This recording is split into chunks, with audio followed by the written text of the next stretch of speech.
Hello and welcome everyone.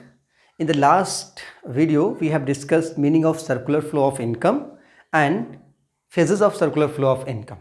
So in this video, we are going to cover the type of circular flow of income and then stock and flow, difference between stock and flow, and a little bit we will discuss about leakage and injection. So let's begin. So in this chapter, in this video, we'll talk about types of circular flow of income. So circular flow of income में there are two types of circular flow of income. The first one is real flow and the other one is money flow. Real flow is also known as physical flow. So what is real flow? Real flow refers to the flow of goods and services across different sectors of the economy. Real flow means goods and services का flow, firm to household and household to firms, factors of production का flow. यानी कि इसमें जो money का involvement है वो नहीं रहेगा, या यूँ कह सकते हैं कि बार्टर सिस्टम ऑफ एक्सचेंज यहाँ पे यूज़ होगा. यहाँ पे मनी का इन्वॉल्वमेंट नहीं होगा. तो इसमें चूँकि फैक्टर्स ऑफ प्रोडक्शन और गुड्स एक्चुअल में सर्कुलेट होती हैं, that's why this type of flow is known as real flow या फिजिकल फ्लो. फिजिकल फ्लो का मतलब फिजिकली इसमें land, labour, capital, household से फर्म्स की ओर मूव करती हैं, जाती हैं, और फर्म्स उसके रिटर्न में गुड्स एंड सर्विसेज पे करता है हाउस होल्ड सेक्टर को. ओके तो पहला जो है हमारा real flow refers to the flow of goods and services across different sectors of the economy. So here only household and firms are there. All right. So next flow is money flow. Money flow refers to the flow of money across different sectors of the economy. Money flow में दोनों ही sectors में, house hold sector and firm sector में money का circulation होता है. You can see here in this diagram, firm से factor payment के form में हाउस होल्ड को जाएगा पेमेंट, ओके, और हाउस होल्ड उस पेमेंट, उस इनकम को एक कंजप्शन एक्सपेंडिचर के फॉर्म में फर्म्स को पे कर देंगे. तो इस तरह से पैसा वापस ये एक दूसरे के पास घूमता रहेगा, इसीलिए इसको मनी फ्लो कहते हैं. यहाँ पे गुड्स एंड सर्विसेज और फैक्टर्स ऑफ प्रोडक्शन का यूज़ नहीं दिखाया जा रहा है, नहीं बताया जा रहा है. ठीक है, तो इसलिए इसको मनी फ्लो कहते हैं क्योंकि इसमें दोनों ही सेक्टर, या अगर 3 सेक्टर इकोनॉमी या 4 सेक्टर इकोनॉमी की बात करेंगे तो सभी सेक्टर्स में मनी का सर्कुलेशन एक सेक्टर से दूसरे सेक्टर की ओर दिखाया जाता है. तो इसको हम कहते हैं मनी फ्लो. इसका दूसरा नाम क्या है?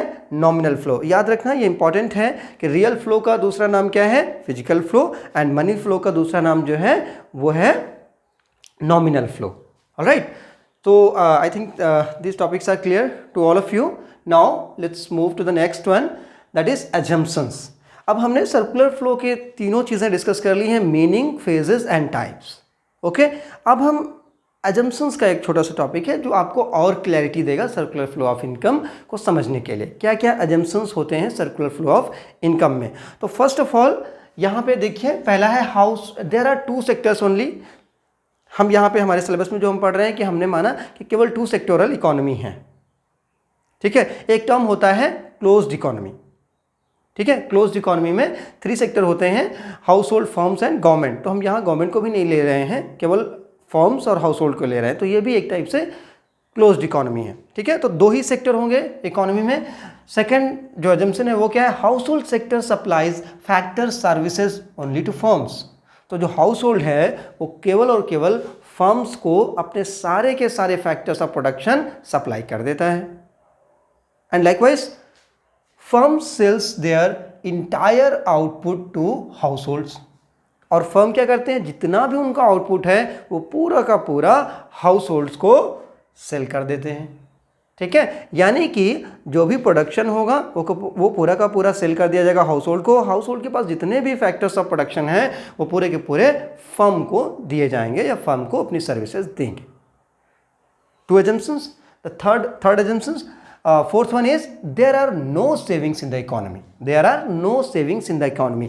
सेविंग्स नहीं होंगी मतलब हाउस होल्ड, जो भी हाउस होल्ड को इनकम मिलेगा फैक्टर पेमेंट के फॉर्म में, वो पूरा का पूरा वो कंजप्शन एक्सपेंडिचर के फॉर्म में फर्म्स को कंज्यूम कर लेंगे, फर्म्स को पे कर देंगे, और फर्म्स को जो भी प्रॉफिट मिलेगा वो पूरा का पूरा फैक्टर पेमेंट के फॉर्म में हाउस होल्ड को दे देंगे।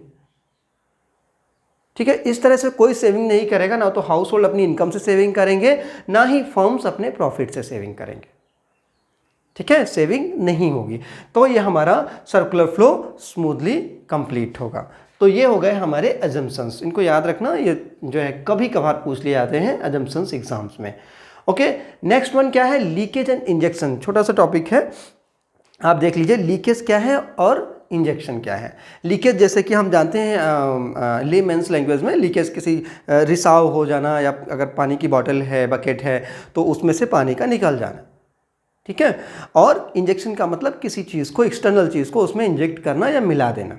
तो उसी तरह से यहाँ पे लीकेज क्या चीज़ है, लीकेज का मतलब है जो मनी फ्लो है सर्कुलर फ्लो में वो किसी दूसरी जगह ना निकल जाए। जैसे हमने अजम्पशन में कहा कि हाउस होल्ड जितना भी उनके पास इनकम है वो पूरी की पूरी पे कर देंगे फर्म्स को in the form of consumption expenditure. तो यहाँ पे कोई भी लीकेज नहीं है, तो यहाँ पे लीकेज नहीं है। लेकिन अगर ऐसा भी हो सकता है ना, हाउस होल्ड सेव करके रख लें, पैसा बचा के रख लिया, फ्यूचर में कभी काम आएगा। ठीक है, तो ये क्या होगा, ये सर्कुलर फ्लो से एक अमाउंट को, मनी के अमाउंट को बाहर कर देगा। ठीक है, जिससे प्रोडक्शन और प्रोसेस पे इम्पैक्ट पड़ेगा, प्रोडक्शन डिक्रीज हो जाएगा, रिड्यूस हो जाएगा।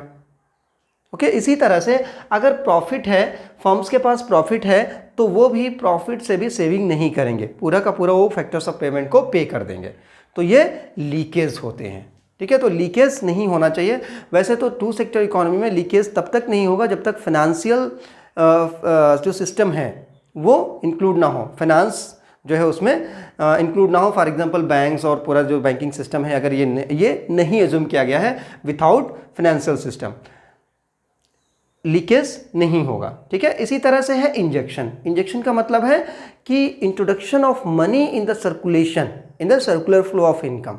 यानी कि जिस तरह से लीकेज नहीं होगा उसी तरह से अलग से कोई पैसा इंजेक्ट नहीं किया जाएगा सर्कुलर फ्लो में।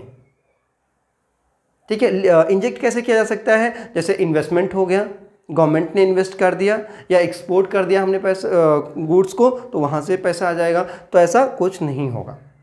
ठीक है, तो ये होते हैं इंजेक्शन और लीकेज। हम ये मान के चलते हैं ना तो इंजेक्शन होगा एजम्पशन में, ना ही लीकेज होगा। ठीक है, लीकेज और इंजेक्शन का आप एक बार फिर से मतलब समझ लीजिए कि लीकेज का मतलब है मनी सर्कुलर फ्लो से बाहर निकल जाना, और इंजेक्शन का मतलब हुआ मनी का इंट्रोडक्शन, यानी कि इन्वेस्टमेंट कर देना, सर्कुलर फ्लो में पैसा और डाल देना। ये होता है इंजेक्शन और ये होता है लीकेज। ठीक है, तो ये टॉपिक यहीं तक। अब हम आगे बात करेंगे स्टॉक एंड फ्लो की, बहुत ही इंपॉर्टेंट है इस चैप्टर में। Stock and flow class 11th में आप पढ़ चुके हैं। वेरिएबल्स को आपने पढ़ा था क्लास 11th में, आप अगर रिमाइंड कर पाएँ। वेरिएबल्स का मतलब होता है कि those things which can be measured and they changes over a period of time. ठीक है, जो चेंज होती हैं और जिनको मेजर किया जा सकता है वो क्या होती हैं, वेरिएबल होते हैं। ठीक है, तो वेरिएबल्स को दो फॉर्म में क्लासिफाई किया गया है, दो तरीके से क्लासिफाई किया है, stock variable and flow variable. तो स्टॉक वेरिएबल कौन होते हैं, तो ये जो क्लासिफिकेशन है स्टॉक एंड फ्लो, ये मेजरमेंट के बेसिस पे है कि इनको मेजर किस तरीके से किया जा सकता है या एक्सप्रेस किस तरीके से किया जा सकता है, उस पे बेस्ड है इनका क्लासिफिकेशन स्टॉक एंड फ्लो का। स्टॉक एंड कौन से वेरिएबल्स स्टॉक होंगे, all those variables which can be measured at a particular point of time. All those variables which can be measured at a particular point of time, those are stock variable. For example कि India की population आज की date में, ठीक है। Savings कितनी, savings नहीं कहेंगे, बैंक में अकाउंट में, सेविंग अकाउंट में कितना आपका अमाउंट जमा हुआ है, वो क्या है, स्टॉक है। घर में कितना व्हीट या राइस स्टोर्ड है, स्टॉक है। ठीक है, या हम कहते हैं कि रोड है, दिल्ली से मुंबई के बीच की जो रोड है वो स्टॉक है। ठीक है, at a particular point of time पे हमने कह दिया कि यहाँ से 500 किलोमीटर या 700 किलोमीटर्स है डिस्टेंस। आपके घर से स्कूल की दूरी क्या है, जो डिस्टेंस है या जो रोड है, ये क्या है, स्टॉक है। क्योंकि at a particular point of time पे आप ये कह सकते हो या मेज़र कर सकते हो। ऐसा नहीं है कि over the period of time change हो जाएगा। ये दिल्ली से मुंबई की दूरी 800 थी और 900 हो गई, ऐसा नहीं होता। या आपसे, आपके घर से आपके स्कूल की दूरी 5 किलोमीटर थी और 7 किलोमीटर हो गई 2 साल बाद, ऐसा नहीं होता है। तो ऐसे वेरिएबल्स जो पर्टिकुलर पॉइंट ऑफ टाइम का मतलब किसी भी टाइम पे, जैसे आपके पास इस समय आपके बैग में 10 किताबें हैं, तो आपने बता दिया कि 10 books are there in my bag, तो ये at a particular point of time पे आपने बता दिया। ठीक है, अब दूसरा जो वेरिएबल है उसको और समझोगे तो पर्टिकुलर पॉइंट ऑफ टाइम और ओवर पीरियड ऑफ टाइम आप ज़्यादा समझ पाओगे। तो यहाँ पे एग्जांपल्स हैं, stock of goods in a godown as on 14 April 2022 stock है, नेशनल वेल्थ स्टॉक है, कैपिटल स्टॉक है, मनी सप्लाई स्टॉक है, and wheat stored in a godown या इन योर हाउस स्टॉक है। फ्लो को समझेंगे तो स्टॉक और क्लियर आपको होगा। फ्लो क्या है, all those variables which are measured over a period of time. Over a period of time, those variables are known as flow. For example, over a period of time, while writing answers, these are key terms. You will mention these terms necessarily. ठीक है, over the period of time and at a particular point of time. आपका answer checking में बस ये keyword search किए जाएंगे, अगर आपने लिखा है you will get marks. तो over a period of time का मतलब क्या हुआ, यहां एग्जांपल देख लीजिए, national income, savings, losses, profit, production, capital formation, not capital is a stock but capital formation is a flow concept. Alright, now जो दोनों की टर्म है पॉइंट ऑफ टाइम और flow over a period of time, तो point of time का मतलब हो गया कोई भी एक डेट। ठीक है, ये पॉइंट ऑफ टाइम होता है, जैसे कि आज की डेट में, कल की डेट में, या किसी पर्टिकुलर टाइम पे।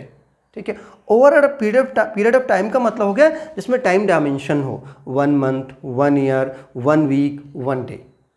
फॉर एग्जाम्पल, जैसे अगर आपको अपनी सैलरी या किसी को अपनी सैलरी बतानी हो या किसी की सैलरी एक्सप्रेस करनी हो, बतानी हो, तो क्या कहेगा, 10,000 per month.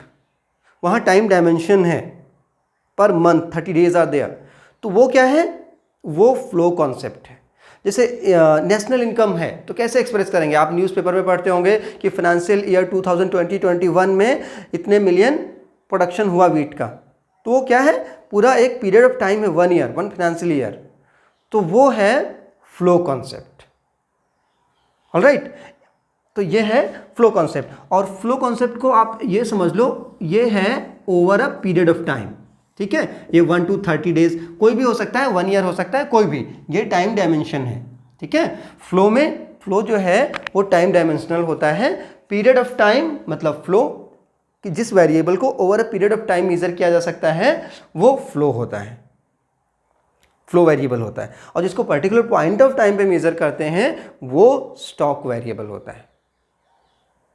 Okay, I think clear होगा इस पिक्चर से, और आप देख सकते हैं। और हाँ, एक चीज़ यहाँ पे बहुत इंपॉर्टेंट है बच्चों, ऐसा कोई क्लासिफिकेशन नहीं है कि इतनी चीज़ें ये स्टॉक ही हैं और इतनी चीज़ें ये फ्लो ही हैं।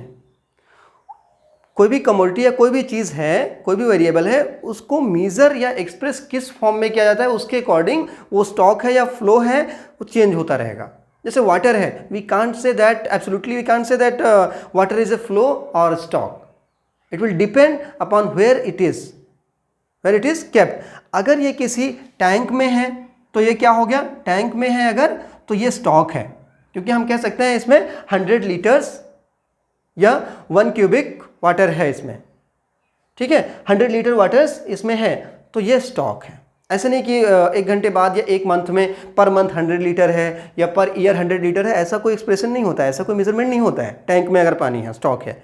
ठीक है, तो ये स्टॉक है। लेकिन अगर इसको खोल दिया जाए तो ये क्या हो जाएगा, ये जो फ्लो होगा इसको पर्टिकुलर पॉइंट ऑफ टाइम पे आप मेज़र नहीं कर सकते कि आज ये इतना पानी, आज 1 लीटर पानी है, या आप इस पॉइंट पे इतना फ्लो हुआ है, ऐसा नहीं कह सकते। आप फ्लो को मेज़र करोगे पर आवर, पर 2 आवर या 3 आवर्स में, या 1 डे में कितना फ्लो हुआ, तो ये over a period of time है। ठीक है, आई थिंक क्लियर हुआ होगा आपको। एक और तरीके से आप समझ लीजिए, जैसे आजकल फ़ोटो और वीडियो का बहुत चलन है, तो आप पॉइंट ऑफ टाइम पे फ़ोटो क्लिक की जाती है। ठीक है, जैसे फ़ोटो क्लिक होती है तो उसमें समय होगा लेकिन पीरियड ऑफ टाइम नहीं होगा, या 1 मिनट की फ़ोटो, 2 मिनट की फ़ोटो, 4 मिनट की फ़ोटो, 1 घंटे की फ़ोटो, ऐसा नहीं होता है। तो आप ये समझ लो कि वो स्टॉक है। जब वीडियो बनाते हो तो उसमें चाहे 2 ही सेकेंड हो या 1 ही सेकेंड हो, लेकिन उसमें टाइम डायमेंशन होता है वीडियो में। ठीक है, तो वो फ्लो कॉन्सेप्ट है वीडियो, आप समझ लीजिए। इसी तरह से कोई भी वेरिएबल जो एक over a period of time measure किया जाता है वो फ्लो है, जो पर्टिकुलर पॉइंट ऑफ टाइम पे मेज़र किया जाता है वो स्टॉक है। जो पूछे जाते हैं आपसे, मनी सप्लाई बहुत पूछा जाता है कि ये स्टॉक है या फ्लो है, क्योंकि इसमें मनी सप्लाई में जो सप्लाई लगा हुआ है वो फ्लो का मतलब फील कराता है। ठीक है, लेकिन ये फ्लो नहीं है, मनी सप्लाई स्टॉक है, ये पूछा जाता है, कंफ्यूजन रहती है बच्चों को इसलिए। दूसरा, कैपिटल और कैपिटल फॉर्मेशन बहुत पूछा जाता है। कैपिटल आपने पढ़ लिया कि स्टॉक है, वहाँ पे लिख के आ गया कैपिटल फॉर्मेशन, तो don't be confuse. Capital stock है लेकिन कैपिटल फॉर्मेशन क्या है? फ्लो है। ठीक है, तो आप दोनों के ही आप मैक्सिमम 10 अगर आप एग्जाम्पल्स दोनों के याद कर लेते हैं तो ये मोर देन सफिशिएंट है। आप में एग्जाम में इससे ज़्यादा, इससे बाहर कुछ नहीं आएगा। ओके चिल्ड्रन, तो इस तरह से हमने पहला चैप्टर जो कि सर्कुलर फ्लो ऑफ इनकम है वो कंप्लीट कर लिया है। ये सेकंड वीडियो है। फर्स्ट वीडियो में भी हमने डिस्कस किया है meaning of circular flow of income and phases of circular flow of income, तो आप लोग उसे भी देख सकते हैं अगर नहीं देखा है। तो ये हमारा पहला चैप्टर कंप्लीट होता है। मिलते हैं नेक्स्ट चैप्टर में। Thanks for watching.